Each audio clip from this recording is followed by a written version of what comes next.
So I'll just go ahead and get started. I'll introduce our team. So good morning or afternoon, everybody. For those of you who I have not personally met yet, my name is Lisa Kahihikola. I'm the VP here for our Fidelity Hawaii team. And on our call today, we have Rita Chin, Mercy Palmer, representing the islands of Maui and Kauai, and Emilia Carangello with our Big Island team. And today we're bringing to you Craig Rieger, who is a national real estate coach.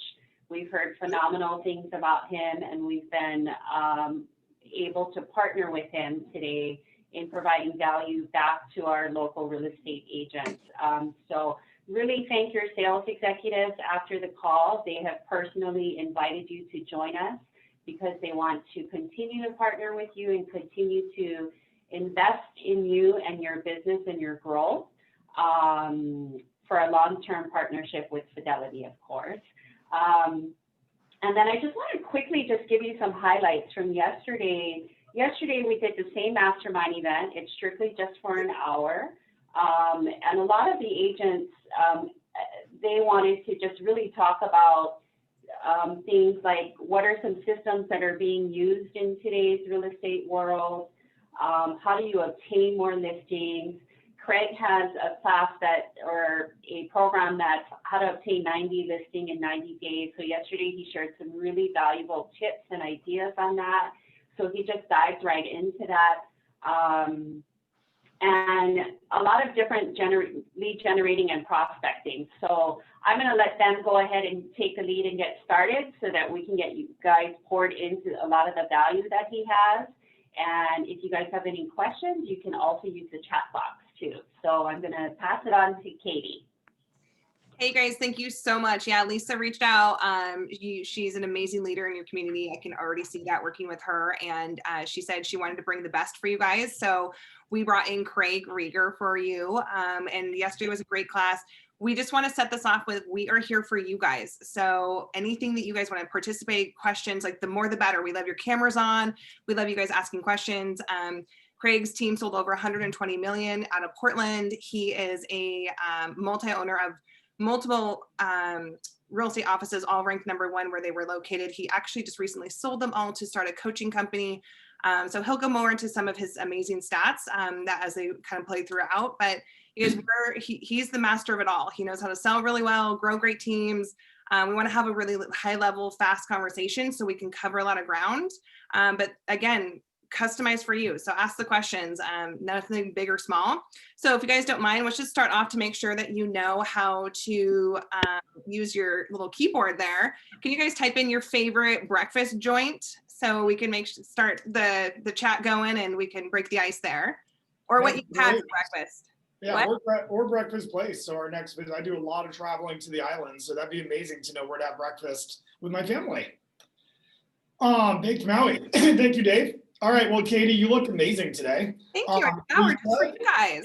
You do. Lisa, thanks so much, and to the sales team and Rita and everyone else, thanks for hosting us again today.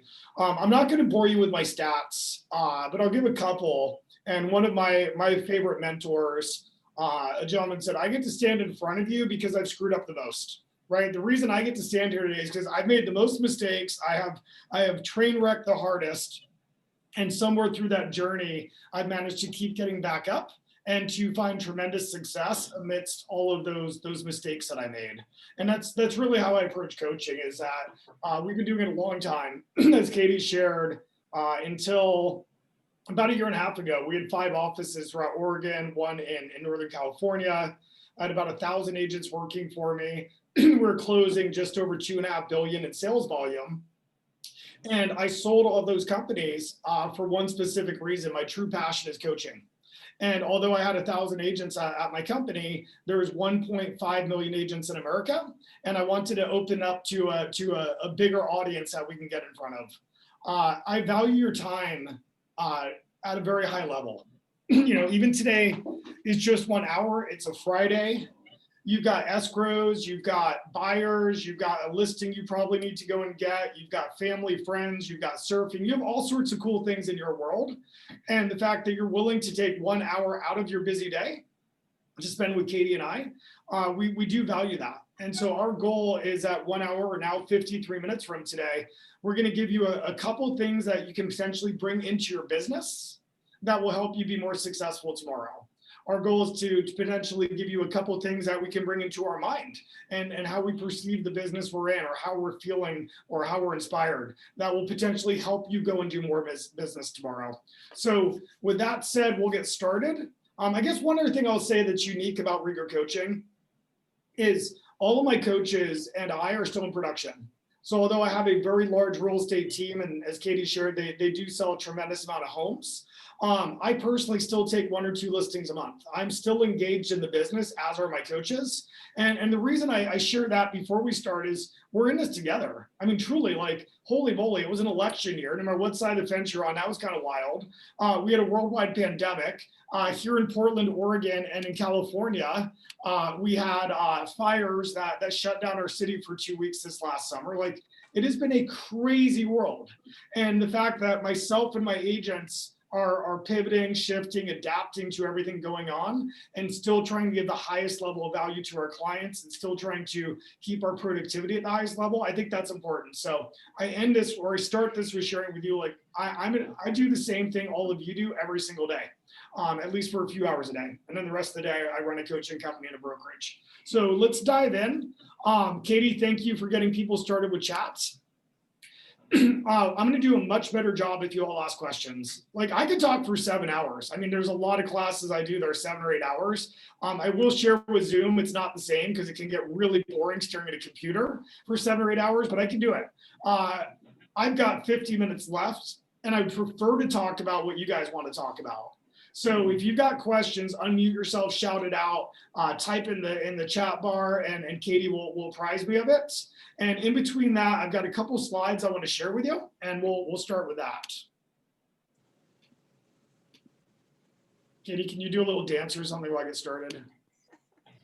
Perfect. All right, there we are. That's us. I opened with this quote. I opened with it yesterday. This has been my mantra since about March 15th. For me, March 15th is when the world changed.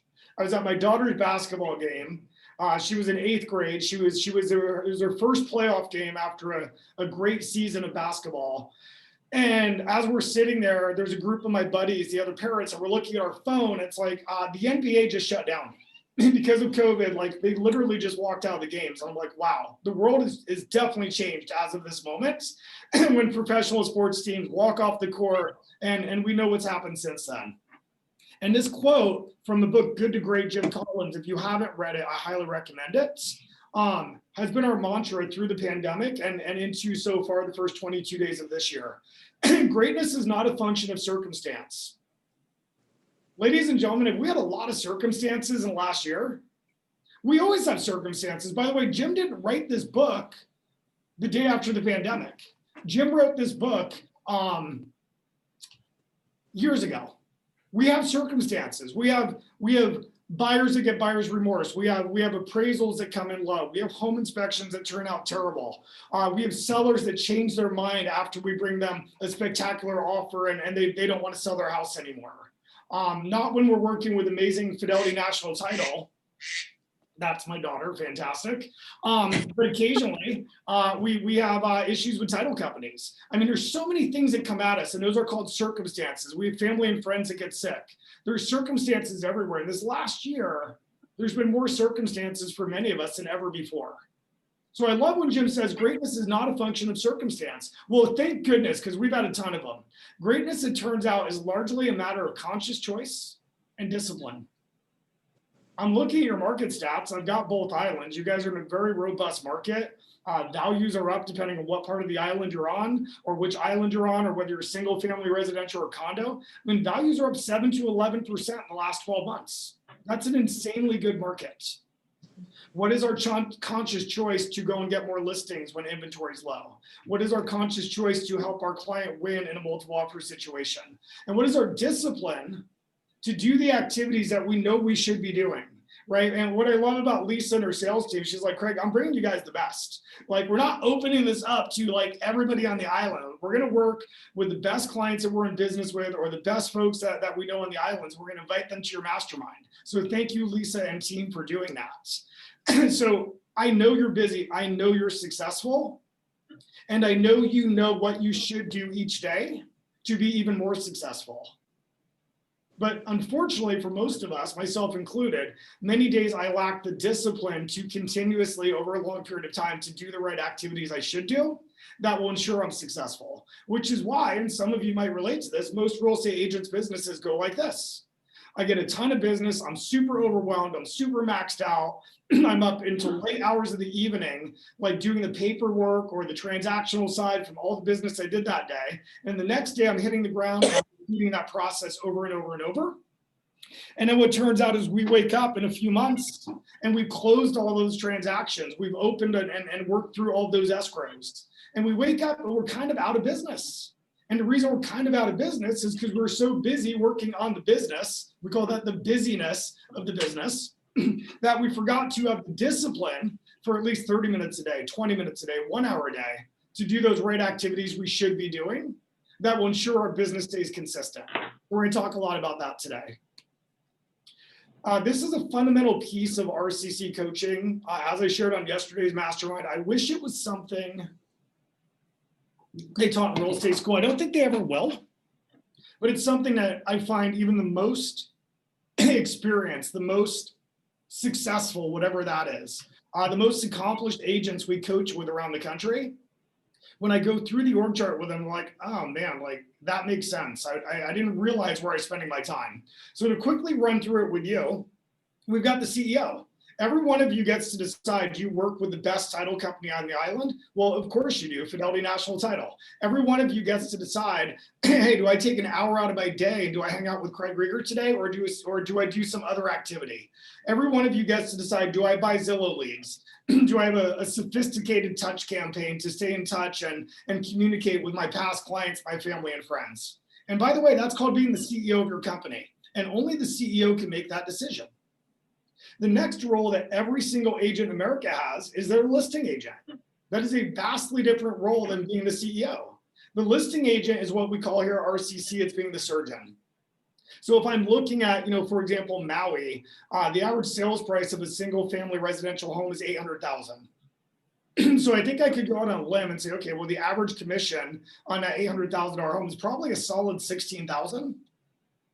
Well, Katie, if we're on Maui, and that'd be pretty cool. I know you lived on the islands for a period of time, but Katie, if you and I were real estate professionals and we lived on Maui and I get an opportunity to go and get a listing tonight, how long on average for the folks we coach or interview does a typical listing appointment take? I'd say about an hour is an average appointment time. Yeah, sometimes an hour and a half, sometimes 45 minutes, but for round numbers, let's call it an hour. Katie, if I go on a listing appointment tonight, it doesn't matter what the lead source is. Maybe I met him off of a cold call. Maybe it was my best friend from college. Maybe I met him at an open house last week. Like, it doesn't matter how I ended up in their living room. If I go on a listing appointment tonight and at the end of that meeting, they sign a listing contract with me for $800,000, let's just say that the total listing commission on that is 16. I'm going to argue at a really high level that I just made $8,000 an hour. I made half of that total commission. And I'll argue this all day long. It's like, there's a tremendous amount of work to do to get that property on the market. There's a tremendous amount of work to do the marketing, the follow-up, to receive offers, to negotiate it, to close it.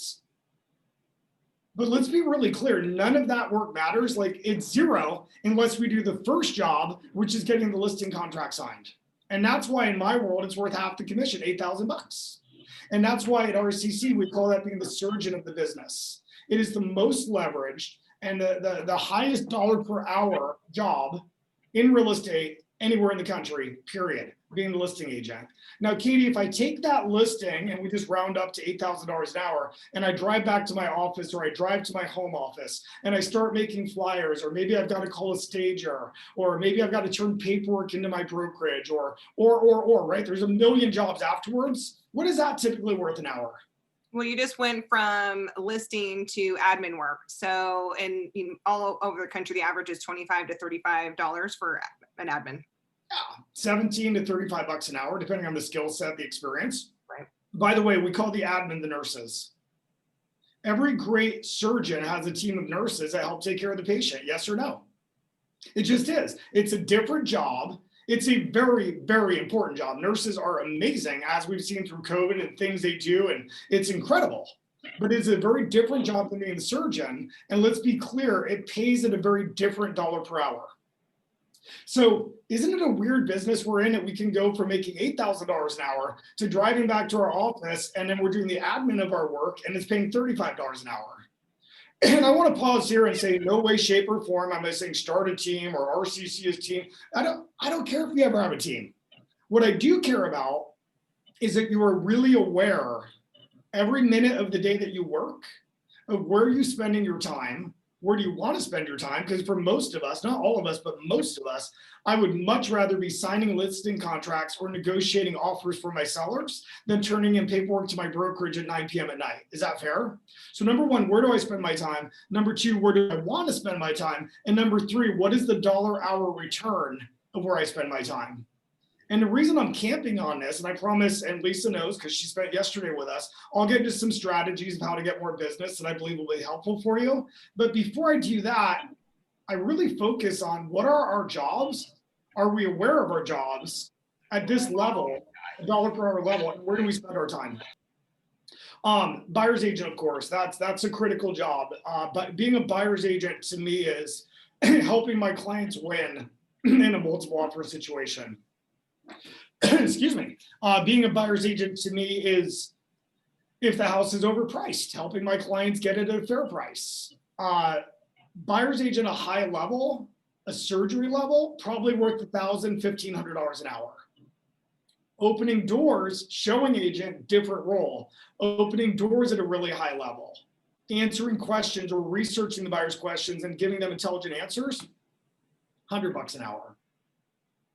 And I simply point this out because so often people are like, Craig, help me get more listings. And when I do a deep needs analysis and really figure out what's going on in their day-to-day activities, they're typically living in two roles. They're living in the admin role and the showing agent role. And they're living there, I mean, they're working their tails off. They're pulling 8, 9, 10, 11 hours a day. And I'm like, it's gonna be really challenging for me to help you get more listings unless we either systematize some of those other roles so they can be done by you in less time, effort, or energy. And that's what's great about today. There's so much technology to systematize those roles, or potentially to hire those roles out so you can focus on being the lead buyer's agent, the lead listing agent, being the surgeon of your company. There's no right or wrong. But I guess at this point, I would challenge each of you to look back at your last, it's Friday. Look back at your last 4 days. How many hours did you work? Where did you spend your time? What was the results of that time spent? And again, like the nurse work is critical. Patients literally suffer and die without a great nurse. So are you the nurse of your company primarily, which is critical, or do you time block a certain period of each day to make sure you're the surgeon of the company, which is getting listings or procuring new buyers? No right or wrong, just an observation. And then of course, if you're like, you know what, like maybe I shouldn't be doing that. Maybe that's what's keeping me from being that consistent, high performing agent that I want to be. And in that case, it's easy, just make a new org chart. And the previous one was like, who does that? Me. I have all 5 roles. Well, you could go out until June of this year and have a new org chart in the admin. Who could do those activities for me? Who could open doors for me? Greg, that's one of my favorite exercises to do with my mega agents that I coach is all of you guys think about what you did yesterday. Think about, I want you to itemize, I woke up, I did this, I put gas in my car, but then go through your whole day, right? Okay, I lead gen or I made a flyer, I checked in on my listings, I did XYZ, and I want you to go through and just very detailed. I want all 40, 50 items that you did. And then when you're done with that, I want you to put who could have done that. And think big, right? Like look at this org chart right here. Could that, if in a perfect world, if that was a buyer's agent, could they have called that person for you? Could an admin have done that for you? And go through on every single line. And then look at the price point too. I want you to highlight probably what you loved doing throughout the day. Did you take a listing? If you didn't, that's a concern, right? So let's go through. If you took a listing, you probably love that. That's what, $8,000 an hour. And then go through and put a price point next to everything else. Was that an admin role? Was that a buyer's agent? And go through and identify where you're spending your time. And if you're not seeing a lot of the high dollar per hour activity, then now we know where to begin. Absolutely. Our goal, if I'm going to show up for work, and this is just kind of a mind bender for a lot of people, if I'm going to show up to work, my job is actually to take a listing or sell a home that day. It really is. Like, if not, why did I go to work for 8, 9, 10 hours? And I'm not saying it's feasible, Lisa, on the islands or anywhere else that every single realtor in America lists a home or sells a home every day. Like, I'm not saying that, but I think we get really confused and we go home, we go into the office and we work our tail off and we go home exhausted. And then sometimes, like, I'm sitting on the couch, I'm like, what did I accomplish today? Did I take a listing? Nope. Did I sell a home? Nope. And that's okay. But then I ask myself a third question. Did I do any singular activity that will improve my odds of taking a listing tomorrow? And if the answer to that is nope, then I start getting disappointed in myself. And then I'll ask myself, did I do any activity today that will improve my odds of putting a buyer in escrow tomorrow? And if the answer to that is no, I'm like, I kind of just sit there like, why did I actually go to work today? Because that is my fundamental job. So I love that exercise that you walked them through. Like, just go through the 50 things you did yesterday. And if at least 4 or 5 or 6 of those things weren't to do an activity that could lead to a potential listing, if at least 3 or 4 or 5 of those things weren't doing an activity that could have led to a future buyer, then I would share by simply changing that one habit, everything could change in your business. There's certain companies and brokerages out there that say, you've got to lead generate for 3 to 4 hours a day. I guess I would say, good luck. I don't know if hardly anybody that wants to do that is willing to do that. Like, that sounds absolutely horrible to me. But what I'd share is, why can't for 20 minutes a day, I reach out to certain resources, certain relationships, certain contacts, and just check in with them and possibly have that generate business. If I want to do some kind of cold calling in a really competitive market, I could call a couple expireds a day or a couple for sale owners. I could pop by a couple clients' houses and drop by a friendly gift to them. These are activities I could do that would all lead to potential more business tomorrow. Unfortunately, most of us are just too busy to do them. Katie, did I see a question come through the chat?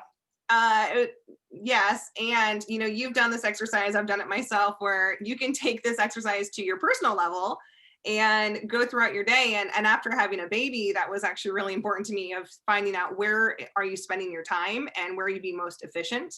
So you can take this to the fun side of saying, okay, I spent my weekend mowing the yard or doing laundry or cleaning my house. And again, dollar per hour level to that. If you put an amount to that and saying, well, I'm more efficient if I pay someone else to do that, and then it gives me more time either with my family or to go get another listing for $8,000 an hour. There's other areas where you guys can do this. Title can do a lot of this for you. You've got Lisa and your local title reps that are on here that, if you're spending time doing labels, like, they're part of your team as well. So we really want to make sure, though, that you guys, we're not promoting teams. We don't, that's a different conversation. It's just getting really clear on where are you spending your time and is it worth the dollar per hour activity. So again, we're not pushing this. We just want you to be really aware of what you're doing throughout the day. Well, how many of you have a house cleaner? How many of you have a landscaper? Right? And it's not good or bad if you do or don't. It's just a question. It's like, well, I'd rather have somebody clean my toilet than me. And it took me a while, but I reached a financial position I can pay somebody to do that. Well, I'd rather have somebody turn in my paperwork to my brokerage than me. And my business reached a point I can pay somebody to do that. It's not good or bad. I'm very, very capable of cleaning toilets. At this point in my life, I'm choosing not to. I'm very capable of turning paperwork into my brokerage or calling a stager. And at this point in my life, I don't need to. And by the way, my personal belief is, me calling a stager and setting them up to go to the Johnson's house is not real estate surgery. Getting the Johnson's listing, having a relationship with the best stager on the island, who I know is going to go over there and improve the visual appearance of that property, that's my job as a surgeon, not calling them. And in many cases, not even meeting them. Let's pivot, and then we'll go into some Q&A. Let's go into A, B, and C leads. All of you at some point in your career have heard the expression A, B, and C leads. And what many of you have been taught, which I 100% agree with, is, well, what's an A? Well, an A is now and ready. An A is motivated. An A wants to buy or sell in the next 30 days. Totally agree. What's a B? Well, a B is probably like 30 to 60 days out, maybe 30 to 90 days out. Well, what's a C? A C is probably past 90 days. I totally agree with that. Here at RCC, we just have a slightly different, I think Katie unscreened herself and said unmuted. Poor Katie has bronchitis, which is why I shared she looks so great today. Throwing a But cough drop in, that's why I did my screen away. for having bronchitis, you look and are doing amazing, Katie. I'm very proud of you. I'm also glad you're in Eugene and I'm in Portland. All right. Here's our take on A, B's, and C's. A's take your advice. They take your advice. Like, hey, Katie, I know you love this home. I just showed it to you. I just talked to the listing agent. It's priced at $700. There's 2 other offers in on it, and have any chance of getting it based on what I know, I think you're gonna have to come in at $720. What's an A say? I trust you. Yeah, let's do it. Yeah, I mean, you're not tickled pink about offering $20,000 above asking, but an A has massive motivation to buy or sell a home. They take your advice. On the flip side, what's a B do? Well, Katie, it's priced at $700. There's another offer in. I think you're gonna have to come to $710, $712 to have any chance of winning. What do you think? What do you and Derek want to do? No, let's just do the full asking price, maybe 10 under even. So a B is gonna say if it's meant to be. It's okay if I lose it. If it's meant to be, it's meant to be. Yeah. And agents, I can't see too many of your faces, but I'm sure some of you right now are nodding your head. You've got clients as recently as maybe last night that said this to you. And what happens if you're anything like me, you go home and you're exhausted and you tell your spouse, your kids, or your partner, like, I cannot believe they wouldn't offer $720. They came in under on a house with multiple offers. Like, I'm so frustrated. They're nice people, but I'm frustrated. Anybody that's been in the business for any period of time has felt this. Here's my coaching to you. You should be frustrated with yourself. Respectfully, you should be frustrated with yourself because you're giving A quality service to a B or C motivation. And don't get me wrong, B's and C's are wonderful human beings. They're incredible. But why are we sacrificing my daughter's soccer game? Why are we sacrificing a walk on the beach with my spouse? Why are we sacrificing quality time with my kids to go and show them homes at 6 o'clock tonight when their motivation to buy a home doesn't match what this market requires? Does that make sense? And the only reason so many of us so often work with B's and C's, and by the way, giving your time and energy to B's and C's is the fastest train to burn out in this industry. They just burn you out. And the only reason so many of us give so much time to B's and C's is because we don't have A's.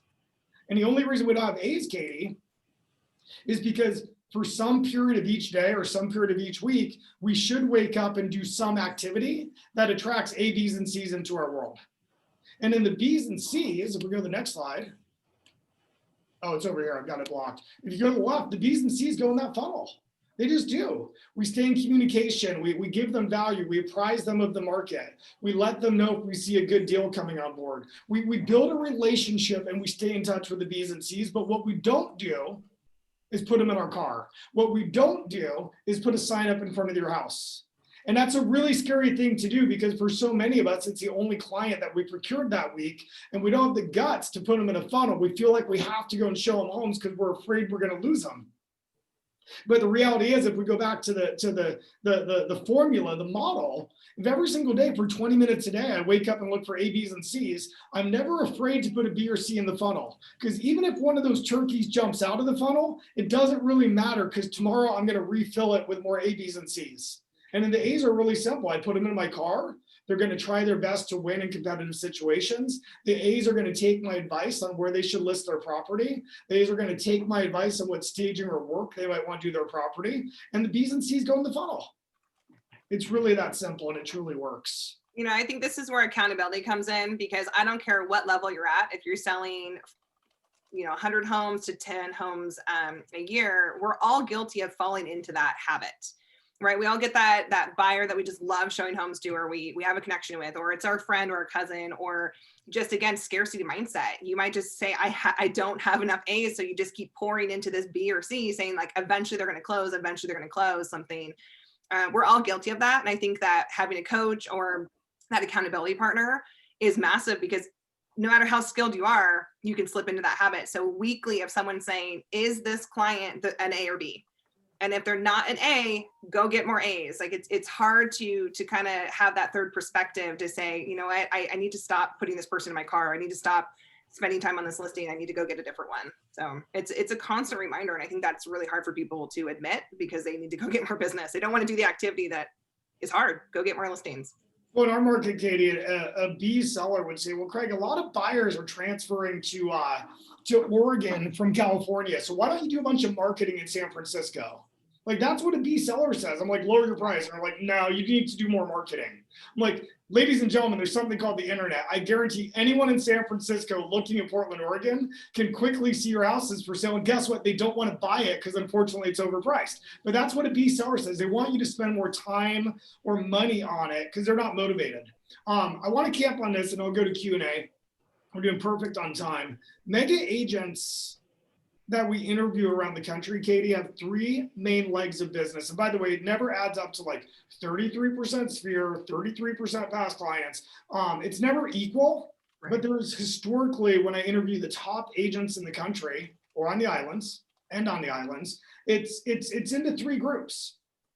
And I bring this up so each of you, this is such a cool exercise to be doing on January 22nd. So each of you can kind of look at like, what are my three most stable legs of my business? I hope for each of you it's past clients. I truly do. NAR stats, I think we went over these yesterday, Lisa. Katie, what percentage of NAR interviews with home buyers said I had a great experience, I'll use my agent again? Anywhere from 80 to 90%. Yeah, it's normally right around 89, 90%.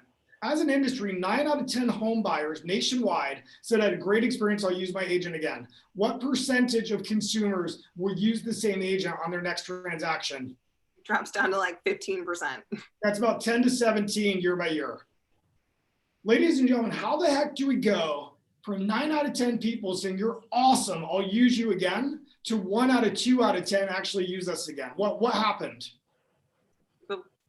Got out of touch with their clients. They forgot about them. We didn't stay in relationship with them, Katie. You're right.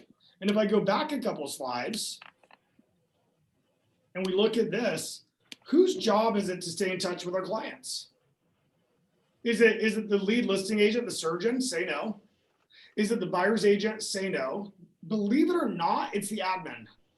It's the admin's job to build a database. It's the admin's job to send out emails. It's the admin's job to send them gifts. It's the admin's job to purchase little gifts and to have somebody drop them off. It's the admin's job to have a postcard campaign to our clients. It just is. And the reason most agents fail at staying in touch with their past clients or past relationships is because they don't want to be the admin of their company.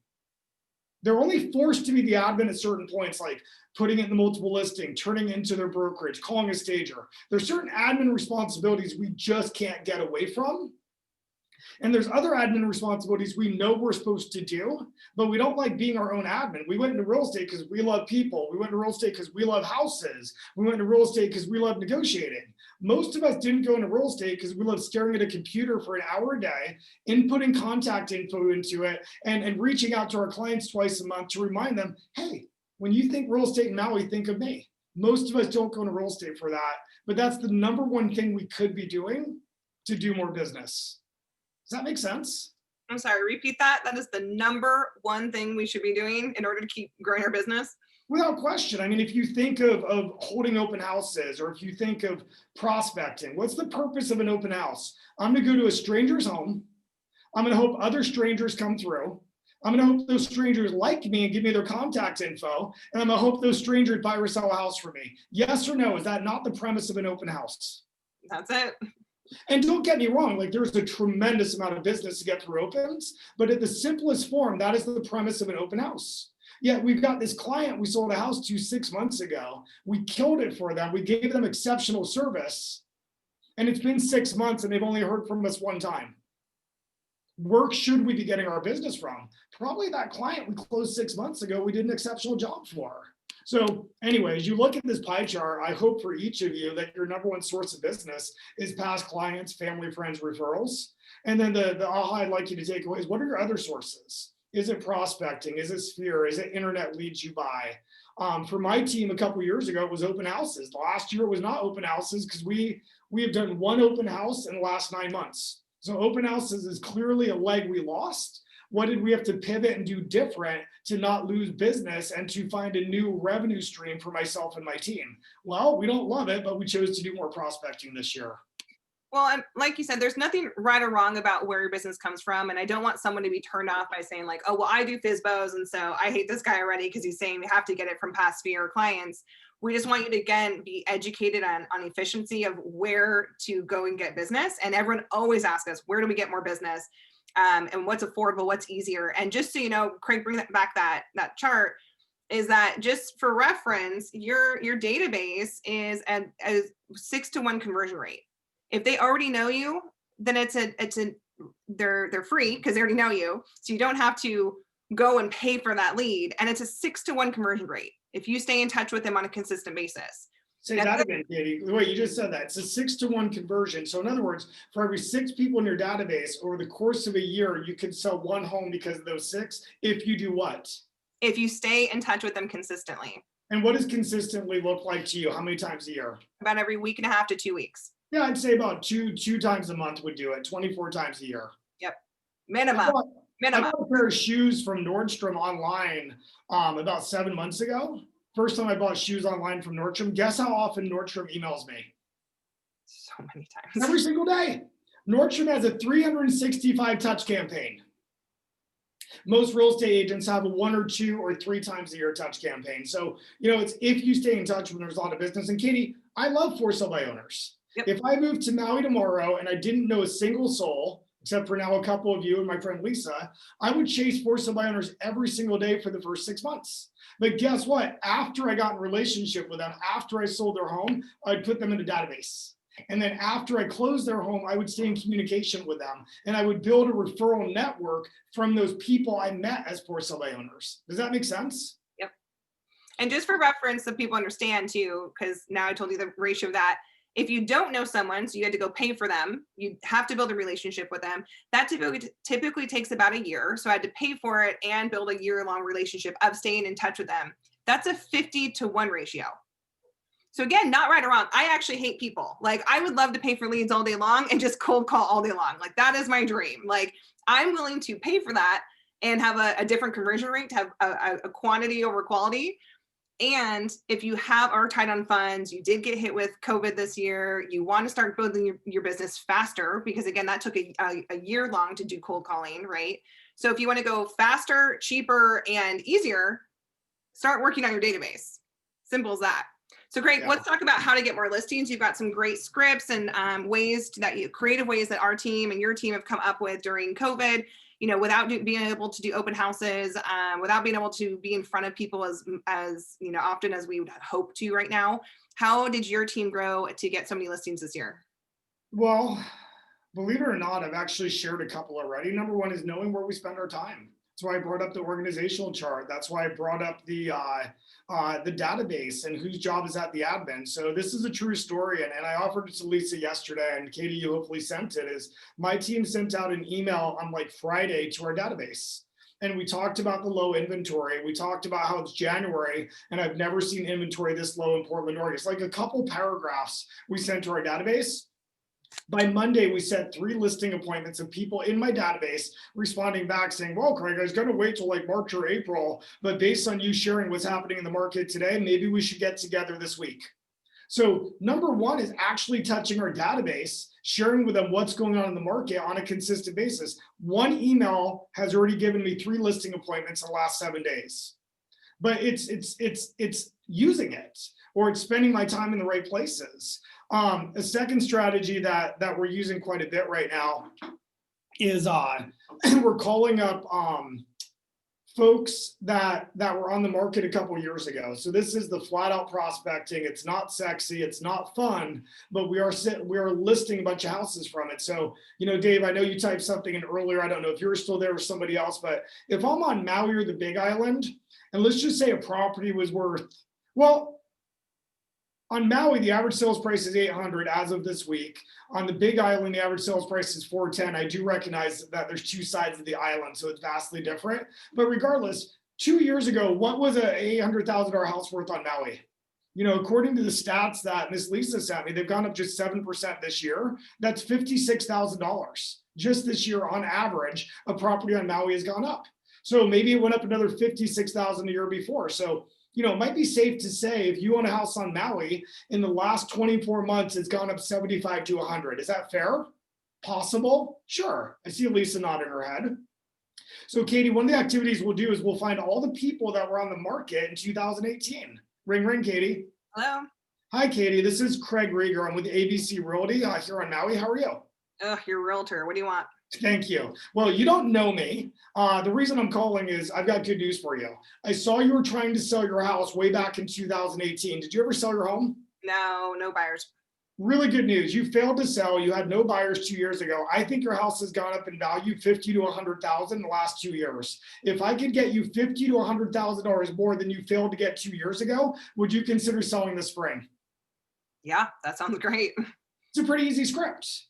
Now, the thing about old expireds, there's not an infinite amount. There's only so many people that tried to sell back in 2018. But if I moved to your island tomorrow, that's a group of people I'd reach out to. And if I reached out to enough of them, I guarantee I'd get myself a couple listings I wouldn't have had. Another strategy we're using, and I know this is a very seasoned group of experienced agents, is I'm assuming most of you were in the business 4 or 5 years ago. I'm assuming most of you 4 or 5 years ago sold a house to a first-time buyer. Ring, ring, Katie. No. Hey, Katie, it's Craig Rieger with XYZ Realty. I know I haven't talked to you in a bit. How the heck you been? Good. What's up, Craig? Can you believe you've been in your house 4 years? Yeah, that's insane. Time flies. I'm married now and have a baby on the way. Whoa, wait, you have a baby? Yeah. Congratulations. Hey, well, that's one of the reasons I'm calling. This is just a good news call in general, Katie. Since I sold you the house 4 or 5 years ago, I'm estimating it's gone up about $100,000. We've been in a really, really great market. So if nothing else, give my best to Derek and know that you guys have made about $100,000 off your home. Whew, awesome. Thank you for the call. Of course, with that said, you mentioned you got a baby. I don't know if you're ever looking for a bigger home, but it's a phenomenal time to buy. You've made a lot of money on your home. And as a buyer, interest rates are historic lows. So you can sell your property for top dollar. You're gonna have to pay to buy the next home, but at least you're getting low rates. Is that attractive to you? Yeah, absolutely. Well, it sounds like you and I and Derek should set up a call. Well, thanks, Craig. So those are activities that we're doing every single day for 30 minutes a day. We're getting listings from it.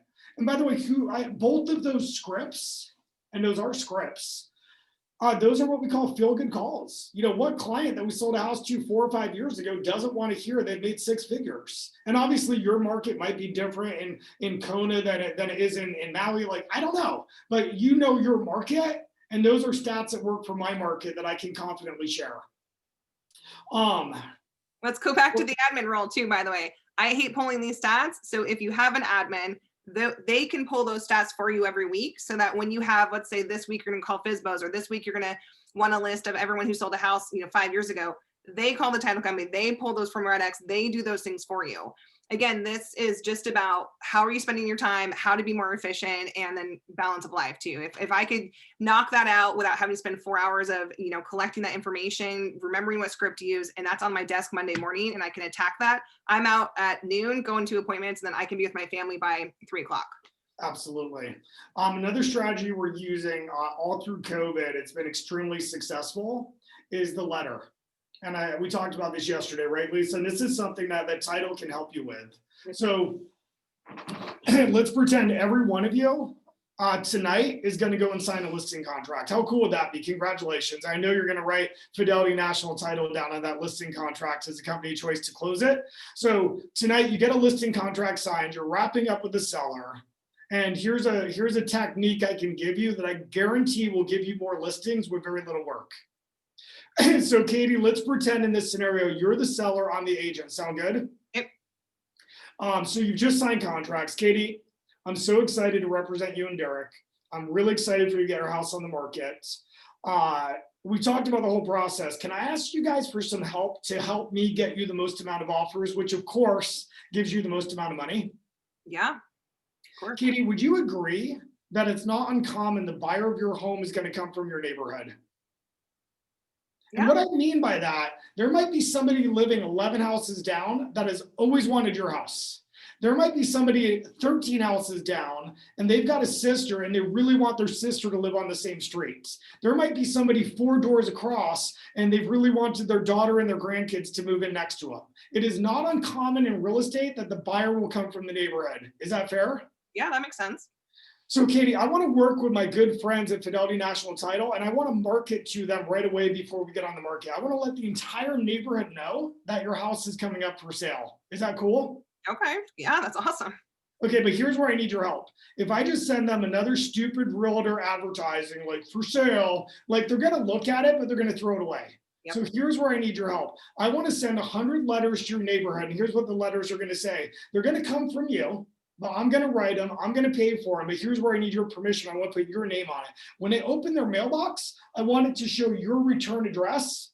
Because I'll promise you this, if I go to my mailbox tonight and there's a letter from one of my neighbors, I'm going to open that letter before anything else. Is that fair? Yeah, absolutely. All right, here's what the letter is going to say. Dear neighbors, we've just listed our home with Craig Rieger with ABC Realty. We're hitting the market next week. We've listed at $790,000. If you know of anybody that might want to buy my home, please call my agent, Craig Rieger, right away. I've enjoyed being your neighbor. I wish you the best. Take care, Katie and Derek DeWitt. Katie, can I send that from you to 100 of your neighbors? I don't have to write it, but you're going to do all the work? Yeah, because I know they're going to open it. That's why I want it to come from you. I'll do it all. Okay. Yeah, go for it. I think that's awesome. I'd love to support you. All right, let's fast forward 2 weeks. I'm a good agent. You've got a great home. I sold it. Isn't that our job, agent, when we take a listing to get it in escrow? Say yes. Yep. Perfect. So Katie, congratulations. You got 2 offers. You sold for $11,000 over asking. Are you happy? Yeah, thank you so much. You're great. Best agent out there. Well, you made it easy on me. You have a beautiful home. So congratulations. Katie, I love your neighborhood. I love it. I would love to do more business in your neighborhood. And there's no inventory right now. As you know, that's why you got multiple offers. Do you think you can help me with something? Yeah, sure. What can I do? The easiest way for me to get more business in your neighborhood is a referral from you. So do you remember when I sent those 100 letters out to the neighborhood? Yeah. By the way, I did get a bunch of calls on that, so thank you. If you and Derek are comfortable with it, I want to send 100 other letters, and here's what they'll say. Dear neighbors, we successfully sold our home for more than asking price. We received 2 offers, and I promised my agent, Craig Rieger, if he did a great job, I would tell the neighborhood. If you have any desire to buy or sell a home, I would highly recommend Craig Rieger. It's been wonderful being your neighbor. I wish you the best. Take care, Katie and Derek. Katie, are you comfortable with me sending that out to 100 of your neighbors? You made me an extra 30,000 on my house. Absolutely. I'd love to support you. Thank you for the help. Ladies and gentlemen, is that a technique that would help you get more listings off the listings you have? Is it easy? Is it comfortable? And Lisa, I know you're on mute, and if you're comfortable, I thank you, Dave, for saying nice. I appreciate that. Lisa, do you mind unmuting for a second? Yes. Hey, Lisa, it's Craig Rieger with ABC Realty here on Maui. How are you? I'm doing well. Lisa, I just listed a house for sale on 123 Main Street, Maui. Do you by chance have any access to the nearest 100 neighbors? I would love to get their mailing addresses. Is that something Fidelity National Title would be able to find for me? Absolutely. Great. Do you mind having your team email that over to me by tomorrow? We've already sent it over. I love you, Lisa. Have a great day. So do you see how when you're partnered with a great company like Fidelity National Title, how this all plays together? All I've got to do is 1, get a listing, 2, communicate with my seller, 3, call my title partner, and then 4, lick and stamp the envelopes and send it out. And I guarantee from my own experience, and I've been doing this for over a year, for every time you send those 2 letters, you'll get at least 1 listing in the neighborhood that you would not have gotten. Isn't that easy?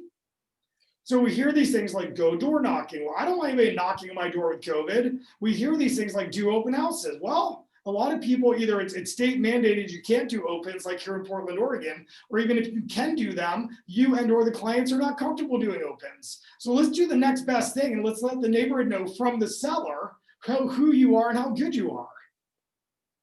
All right, we've got 10 minutes left. I've given you some strategies. My one true hope is that I've helped you look at the business a little different, look at your roles a little different, giving you some techniques or tricks to potentially increase your listing business starting tomorrow. And with that said, we've got 9 minutes left. So let's go to Q&A. What do you guys want to talk about? And just please don't be shy. Like stump the chump, throw it at me. I'm game on, ready to go. And Lisa, if you think of anything that you've seen, just, from other agents asking you questions, but you guys, do you have questions about how to hire or what a showing agent is? Craig just had some great scripts. I mean, anything else that you guys are looking forward to get out of this? What do you pay your showing agents? Catherine. Oh my gosh, hi, Catherine. How are you? Good to see you. Yeah, I'm good, thanks. Catherine, we pay, this is pretty standard nationwide, about 25%. In some of the more luxury markets, like some of the higher end Seattle, some of the higher end San Francisco, possibly some of the higher end on the islands, I've seen it as low as 15%. But the standard across the country is 25% of the gross commission. Greg, that sounds crazy. Why would I give away 25% of my commission for that? Well, the reason is because you got back 90% of your time, right? Showing homes is what is the most amount of work. Writing an offer is surgery, right? Showing homes is the nurse's prep work. Showing homes is taking blood pressure. Showing homes is taking temperature. Showing homes is taking somebody's weight. Showing homes is that type of activity. And remember, nurses are very skilled, but that's what it is. Now, when they find the house they like, helping them write an offer, pulling comps, negotiating against the seller, that's surgery work. So if I can take all of the time of showing homes off my plate, which for some clients is months, and then I step in and I write the offer and I do the surgery, I will gladly take home 75% of my commission and give away 25%. Okay. The bigger question is, a lot of times people think, well, I wouldn't be able to get anybody to work for me for 25%.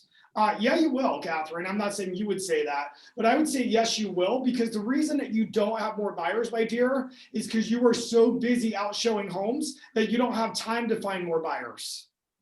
That's a law. It's like gravity. If you spend all of your time showing homes, you're not capturing the buyers that are around you. Make sense? So if you get showing homes off your plate, you're able to go out and find more buyers. You're able to give those buyers to the showing agent. And then the showing agent, instead of selling 9 houses this year at 25%, sells 21 homes this year at 25%. And the price points you all are playing in, that's like a $75,000 a year for being a showing agent opening doors. For me, Catherine, not that you asked, but nobody else has asked me a question. My showing agents become my shadow.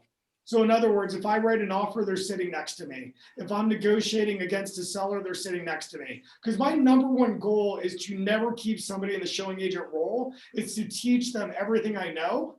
And the only way I can teach them that is when I'm doing surgery, to have them in the room with me. And sooner or later, guess what? Here's what's funny. Hawaii is my favorite place on the planet. I'm not kidding. And specifically, Catherine, it's Kauai. Like Kauai, I love all the islands, but I just fallen in love with Kauai. The only way I get to go to Kauai and turn my phone off is if I've got really good agents on my team that used to be showing agents that graduated up to buyer's agents. And they do it just like I would do it. And I can still go to Hawaii without them, but I know what happens. I spend the entire time on my phone being a surgeon. But when I graduate and treat and train people, I'm able to go to Hawaii and turn my phone off for a week, enjoy your beautiful island, and spend quality time with my family and kids. What other questions do you all have? Hey, Catherine, were you going to say something else? I was going to ask, how do you retain them? Because I feel like, that's one thing I think about is I'm going to spend all my time training this person and I'm giving them a good portion of commission, but then I can do this on my own and they depart, which I feel like happens, it very easily could happen here in Kauai. Catherine, it happens everywhere. Yes. So there's 2 schools of thought on that. So the first one, this is a famous quote. I think it might have been by Henry Ford, but I'm not certain. Well, what if I don't train them and they stay? No, it's what if I train them and they leave? And that's what you're worried about. And then the counter is, well, what if I don't train them and they stay? And that's even worse. Yeah, that's worse. People will come and go.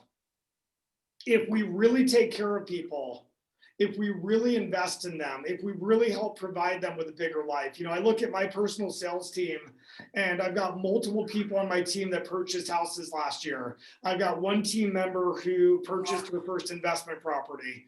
I've got another team member who came rolling up in a new BMW 2 days ago. And yes, these are material items, but an investment property is not a material item. That's a passive wealth.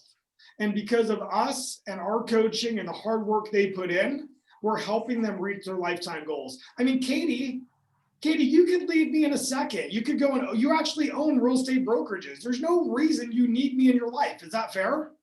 True.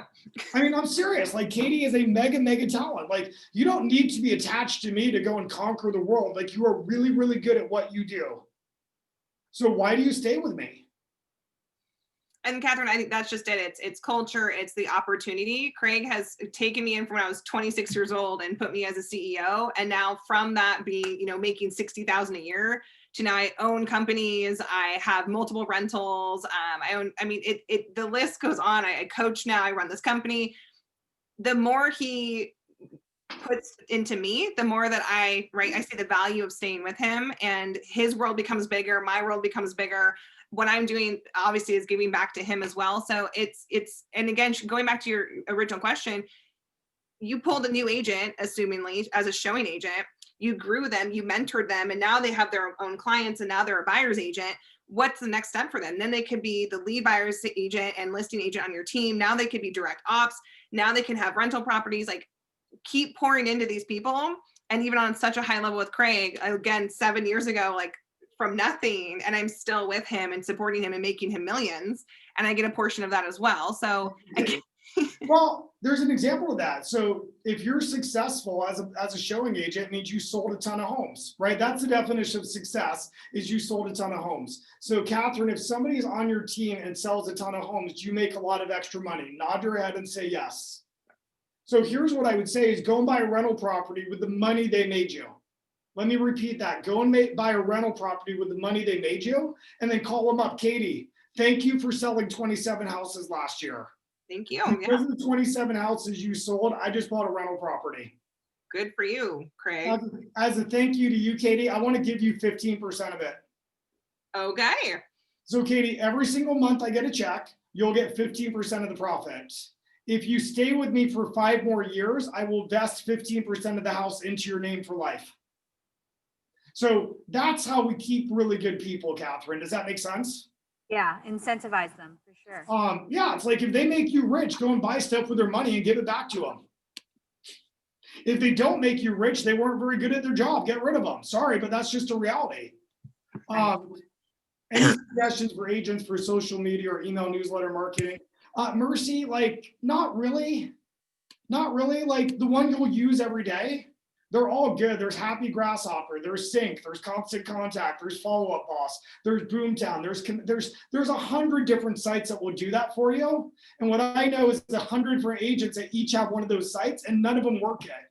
So just pick one and every day just use it, and I promise you'll be successful with it. I was actually asking if there's any strategies or any type of marketing that you would, like how you have a way of doing postcards. Is there anything that they could do differently on social media or email that could be different? Social media, just be consistent. So we try to coach to a 6-to-1 ratio. So Katie's got a beautiful 2-year-old, and for every time she's got a picture of her dog or her 2-year-old or her husband, who's a really cool guy that runs the SWAT team. Like anytime she has that, then we recommend the 6th post is real estate related. It's just that simple on social media for us. You can run pay-per-click and that works, but it's a long-term lead follow-up game. And I normally don't recommend it unless you have buyer's agents to work those leads, because you get so many of them and most of them are useless. It takes a lot of time to filter through them to find the good ones. As far as the postcards and those things, the best program is something local to your market. The reason I set 3 listing appointments off of the email that went out on Friday is it was written by my team. Here's what's happening in Portland, Oregon. Here's what's happening in this neighborhood. Here's what Craig is seeing in the market. If you want to sell your home and take advantage of this, call Craig. And I could never get that from a global company or from a national company. So my best advice to you is send out 2 touches a month to your database that are very local to who you are and to what's happening in your market. And I don't know if that still answers your question, Mercy, but that's the best answer I got. There's a couple more questions real quick since we're short on time now. What database system do you use right now? We use like 3. Yeah. We're on Boomtown. No, we're on Commissions Inc., which is similar to Boomtown. We're on Top Producer. And I think there might be a 3rd. I still haven't found one database to do it all. So we're on 2 or 3 for different things. Next one, any advice on technique when talking to sellers who are unrealistic on pricing expectations, when logic, numbers, comps, and data just doesn't help? Yes, go back to slide number 3. You're trying to convince a C to become an A. Put them into your pipeline, go and find more sellers, stay in contact with that unmotivated seller, and with their motivation matches the market, list their home. But we're not Jedis like, Katie, you will price appropriately. Like, we can't make people do that, even with the best scripting. They just don't want to sell their house in this market. Go and find somebody who does. Yeah. Rita, I saw you with a question. Can I ask a question? Yes, Rita, I was just calling on you. Oh, thank you, Craig. Okay, so I have a client who was supposed to be here, but then she had to cancel because she's showing property and needs to write an offer. She consistently does about 19 to 20 million by herself, but she wants to have a more balanced life and get to the next level. Can you just give 5 or 6 priorities that she needs to, and she's going to be listening to this recording. What would you do if you were her? Rita, good job. That's one of the best questions of the day. It's a very simple formula. Number 1 is for the next 2 weeks, every time she does something she hates doing, right? Because you use the word balance, which means balance is lacking. Use the word top performer, which means she's very busy, very successful. For the next 2 weeks, every time she does something and she doesn't enjoy doing it, she needs to jot it down or put a note in her cell phone. Okay. At the end of 2 weeks, she'll have a couple pages of things she hates doing, all right? Calling a home inspector, making a flyer, whatever it might be, it's her stuff. At the end of 2 weeks, what she has created is called a job description. It's literally called a job description. And so you don't call it the list of things I hate doing, you call it a job description. The next step is she runs an ad and she looks for somebody that she can pay money to do those responsibilities for her. That is literally the beginning of it. There's a second list she can also make, Rita, and everyone on this call has it. It's a list of things we've always wanted to get to, but we're so busy we've never done it. Like, I'd like to have more client appreciation events, or I'd like to have a year-end party with my clients when COVID's not a problem, but I'm always too busy to pull that off. That's a list I would give the person I'm paying as well. I'm saying, hey, I'm going to pay you to make sure, if COVID allows, at the end of this year, all my clients are at a big party with me on the beach. So that's that is her roadmap to balance, is to stop cleaning her own toilet. It's to stop folding her own laundry. And it's to pay somebody to do that for her. And so she can start enjoying the rest of her life outside of the amazing job she does being a surgeon selling homes. So thank you. So then if she wants to get to the next level, then what would you say are the top 3 or 4 things? Is it taking the Zillow call, showing the clients, like, what are the priorities? I don't think she needs to do anything different but stop doing all 5 jobs. She doesn't need Zillow. She's doing 20 million. She can't do any more than 20 million because she's too damn busy doing 20 million. I mean, sure, she could swipe her credit card for $10,000 a month and buy Zillow. I buy Zillow. I like Zillow. But if she does that, who cares? She's already busy. I'll just make her busier and we're out of balance. This isn't about her doing, the only reason she's doing 20 million is because she's too busy to do 30 million. Does that make sense? Yeah, it does. She could do 30 million standing on her head if she stopped doing jobs that are worth $17 an hour. Okay. I would like to make a disclaimer and say that this applies to the real estate agents on the call. Not to Rita and Mercy. I'm just joking. Did I do something wrong, Lisa? Sorry, I didn't hear that. No, it's an inside joke. I'm just joking. Got it. Great information. Thank you. You guys are awesome. I feel so blessed to spend the day with you. I'm going to leave you guys with this screen. This is how you find Miss Katie. She's in charge of all growth of the company. You got a flavor in an hour and 6 minutes of who we are, what we do, what we stand for. We got folks, we do coach on the islands. We coach people in New York. We coach all in between. If you'd like a free coaching session, text or email Katie at that contact info. Like, to me, you guys are a no-brainer.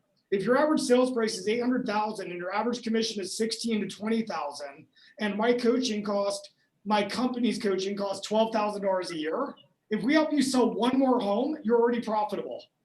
And by the way, if we only helped you sell one more house a year, you should fire us by week 2.